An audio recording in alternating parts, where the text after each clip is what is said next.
Assalamualaikum warahmatullahi wabarakatuh. Perkenalkan, nama saya Zahra Tunisa dengan NIM K00251115. Saya berasal dari SGD A7. Nah, di sini saya akan menjelaskan beberapa materi anatomi sistem digestif sebagai laporan praktikum lab anatomi di blok 1.3. Nah, baik, untuk yang pertama, saya akan menjelaskan pembagian lapisan dinding abdomen, sistem otot yang ada di abdomen, dan juga organ retroperitoneal dan juga intraperitoneal. Baik, yang pertama, jadi saya akan menjelaskan tentang dinding abdomen. Nah, dinding abdomen itu dibagi jadi dua, yaitu bagian anterolateral dan juga posterior. Nah, pertama kita bahas dulu yang anterolateral. Nah, ini adalah potongan dinding abdomen yang bagian lateral. Jadi terlihat ada musculus obliquus externus abdominis, musculus obliquus internus abdominis, dan juga musculus rectus abdominis. Terus ada juga musculus pyramidalis. Cuma sebenarnya musculus pyramidalis ini tuh nggak semua orang punya. Jadi cuma beberapa orang aja yang punya. Tapi itu bukan sebuah ke tidak normalan. Jadi mau yang baik yang punya maupun yang tidak itu normal. Nah, ini di bagian paling luar itu ada kulit, lalu ada fascia superficialis yang terdiri dari fascia Kemper dan juga fascia scarpa. Lalu ada musculus nih. Nah, di antara musculus ini ada uh, fascia profunda. Nih. Setelah itu di bagian paling belakang itu ada fascia transversal. Habis itu di bawahnya fascia transversal ada peritoneum parietal. Yang pertama kulit. Kulit itu bagian terluar dari dinding abdomen. Nah, dia tuh melekat pada struktur yang terletak di bawahnya itu dengan longgar. Lanjut, fascia superficialis, seperti yang tadi sudah dibilang, dia terdiri dari dua bagian, yaitu fascia Kemper dan juga fascia scarpa. Nah, untuk fascia Kemper ini, dia tuh terdiri dari jaringan sukutan atau jaringan lemak, sedangkan untuk fascia scarpa itu terdiri dari lapisan membranosa tipis dengan berisi sedikit lemak. Jadi, di fascia Kemper ini banyak lemak, di fascia scarpa sedikit lemak. Lalu ini fascia scarpa itu kalau meluas ke bagian superficial dari skrotum itu jadi fascia dartos. Nah, di dalam area skrotum fasianya tuh bisa ditelusur ke belakang berlanjut jadi fascia coles. Nah, kalau fascia scarpa itu di inferior itu berlanjut ke bagian paha di bawah ligamentum inguinal ini dan bergabung dengan fascia lata.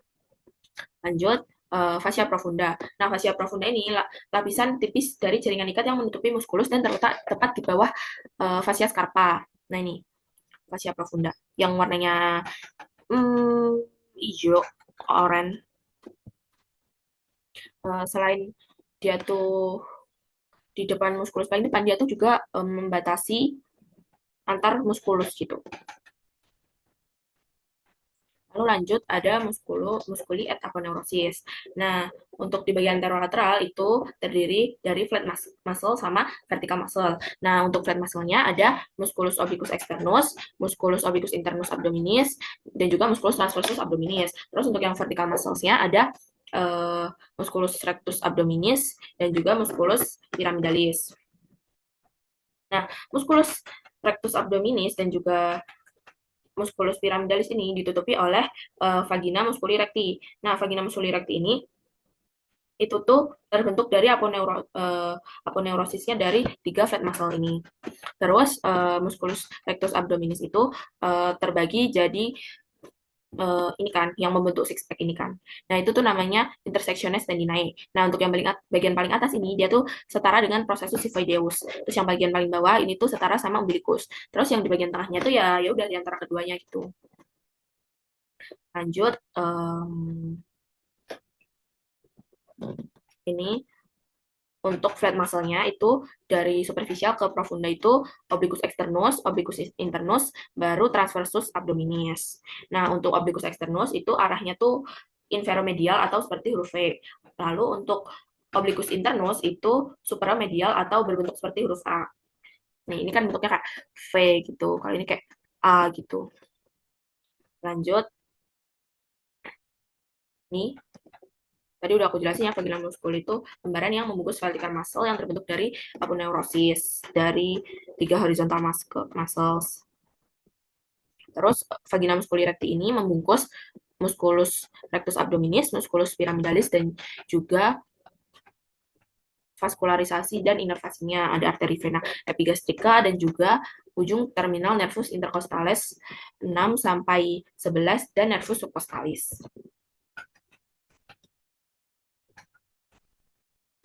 Lanjut, fascia transversalis. Nah, fascia transversalis itu di bagian paling dalamnya. Dia tuh lapisan berkelanjutan dari fascia profunda yang memagari kavitas abdominalis dan berlanjut ke dalam kavitas pelvis. Nah, dia tuh paling terlihat pada sebelah dalamnya musculus transversus abdominis. Jadi kan ini kan tadi fascia profunda, fascia profunda, fascia profunda. Nah, terus di sini ada fascia transversalis nih di sininya.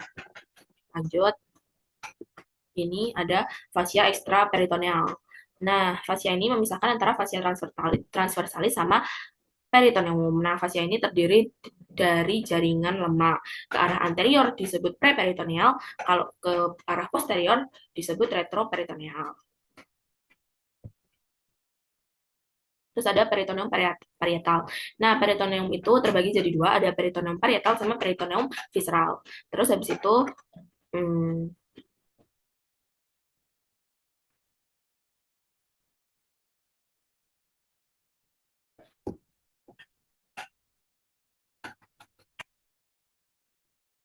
kedua lapisan ini membentuk suatu rongga yang disebut cavum peritonei.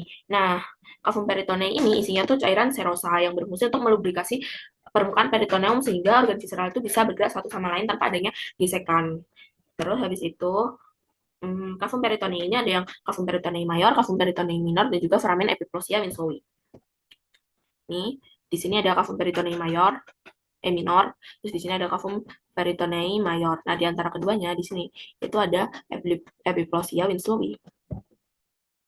Lanjut, ini untuk dinding abdomen bagian posterior nih ya, bisa dibaca. Sebenarnya kurang lebih sama, bedanya tuh untuk di bagian ototnya ya. Nah, ototnya tuh lapisan pertama itu ada musculus latissimus dorsi nih. Terus habis itu ada musculus obliquus externus, musculus obliquus, lalu ada musculus erector spina, musculus longissimus dorsi, musculus serratus posterior inferior, terus ada musculus multifidus, musculus interspinalis, musculus obliquus internus abdominis, musculus quadratus lumborum, musculus iliopsoas, musculus transversus abdominis. Terus habis itu ada fascia ekstraperitoneal dan juga peritoneum parietal. Sebenarnya kurang lebih sama, bedanya tuh di bagian muskulusnya aja sih. Terus ini untuk organ intraperitoneal dan juga retroperitoneal. Nah, bedanya organ retroperitoneal sama intraperitoneal itu apa? Kalau intraperitoneal itu organ yang seluruh permukaannya itu dilapisi peritoneum dan berada di dalam kavitas peritonealis. Terus dia itu organnya itu meliputi gaster, duodenum, pars superior, jejunum, ileum, appendix, terus ada kolon, terus kolon transversum, kolon sigmoideum, terus cauda pankreas, lien, sama hepar. Lalu untuk organ retroperitoneal itu dia dilapisi peritoneum juga, tapi hanya di bagian anteriornya saja. Jadi bagian posteriornya tuh nggak dilapisi oleh peritoneum, jadi cuma sebagian aja, nggak seluruh bagian organ kayak yang intraperitoneal. Nah, untuk organ viscera retroperitoneal ini itu terdiri dari set Packer.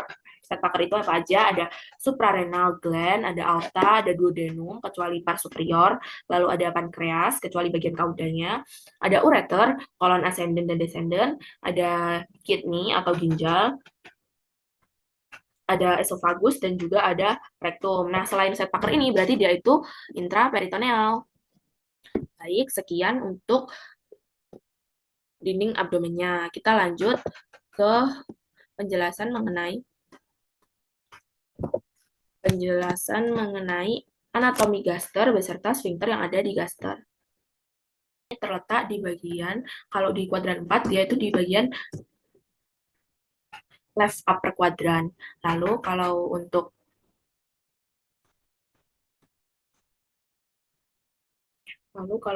bagian regio 9 itu dia terletak di regio epigastrium, lalu hipokondria sinistra dan juga umbilical. Lanjut untuk bagian-bagian gaster, dia tuh terdiri dari 4 bagian. Ada bagian kardia, fundus, korpus atau badannya, terus ada pilorus. Nah, pilorus ini terbagi jadi dua, yaitu ada antrum pilorus dan juga kanalis piloricum.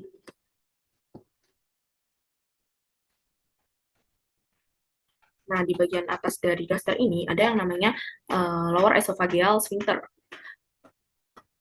Lalu di bagian bawahnya di sini ada sphincter pylori. Nah, di sini itu ada curvatura gastrica mayor di sini minor. Nah, di sini nanti dia tuh membentuk omentum minor minus. Nah, kalau di sini karena dia besar, dia namanya curvatura gastrica mayor.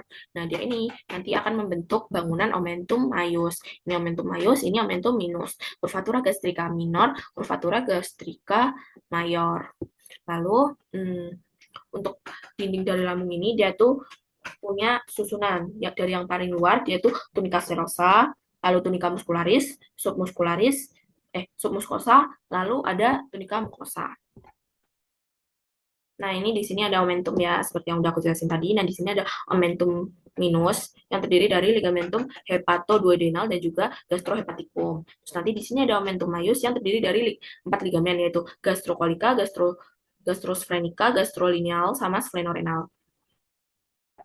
Nah, omentum maius ini nanti bakal ke bawah membentuk mesenterium. Lalu ini untuk vaskularisasinya. Dia pokoknya vaskularisasi dari gaster itu, arterinya tuh berasal dari cabang ini, truncus coeliacus. Lalu untuk venanya, itu ada vena gastrica dextra, vena gastrica sinistra, vena gastrica brevis, vena gastromentalis sinistra, vena gastromentalis dextra. Nah, kalau vena gastrica dextra sama sinistra itu nanti bermuara langsung ke vena porta hepatis. Kalau gastrica brevis sama gastromentalis sinistra itu nanti bermuara ke vena linealis. Lalu untuk vena gastromentalis dextra itu akan bermuara ke vena mesenterica superior. Lalu lanjut untuk inervasinya, untuk parasimpatisnya itu oleh nervus vagus dan juga simpatisnya itu oleh nervus planicus mayor. Lalu untuk berikut ini sphincternya, di sini ada lower esophageal sphincter dan juga di sini ada musculus pylorus atau sphincter pylorus. Nah, sekian untuk penjelasan mengenai gaster. Selanjutnya saya akan menjelaskan mengenai appendix vermiformis. Nah, apa sih appendix vermiformis itu? Nah, appendix vermiformis itu merupakan tonjolan buntu dari bagian apex cecum yang kaya akan jaringan limfoid. Nah, dasarnya itu akan melekat pada permukaan posteromedial cecum di bawah juntura iliocacalis. Nah, menurut garis Monro Picture, dia itu diukur dari sias dextra ke umbilicus, itu pangkal appendix itu terletak di sepertiga lateralnya dari garis Monro Picture ini yang disebut titik McBurney. Lalu untuk menurut garis Lanz yang diukur dari sias dextra sampai sias sinistra, itu ujung appendix itu ada pada titik seperenam lateral dextra. Lanjut, ini untuk variasi letak dari appendix. Nah, dia itu ada 5 variasi, ada post-ileal, pre-ileal, pelvicum, subcacal, dan juga retrocacalis. Nah, untuk yang retrokekalis, dia terletak di bagian belakang kekum dan mengarah ke atas. Dan dia ini bentuk yang paling umumnya. Dia kayak menunjuk ke arah jam 11 gitu. Lalu untuk post ileal, dia itu terletak lebih mengarah ke kiri dan dia tuh di belakang ileum dan juga mesenterium. Lalu untuk pre-ileal itu tuh mengarah ke kiri di depan ileum dan juga mesenterium. Kalau yang post ileal di belakang, pre-ileal di depan. Lalu untuk pelvicum, dia ini mengarahnya ke bawah melewati pesuas mayor dengan ujungnya tuh melebihi tepi atas panggul bawah. Lalu untuk yang bagian subkekal dia tuh terletak descendant ke kaudal. Nah, kelima variasi ini masih termasuk normal ya. Jadi misal usus buntu kalian di ngarah ke sana, ngarah ke sana, ngarah ke sana, itu tuh masih normal. Asalkan tidak terjadi appendicitis. Lalu ini untuk vaskularisasinya, dia tuh dari arteri dan vena appendicularis. Inervasinya, untuk yang simpatis, dia dari nervus planicus minor, lalu untuk parasimpatisnya oleh nervus 10 atau nervus vagus. Baik, sekian penjelasan singkat dari saya. Semoga bermanfaat. Terima kasih atas perhatiannya. Wassalamualaikum warahmatullahi wabarakatuh.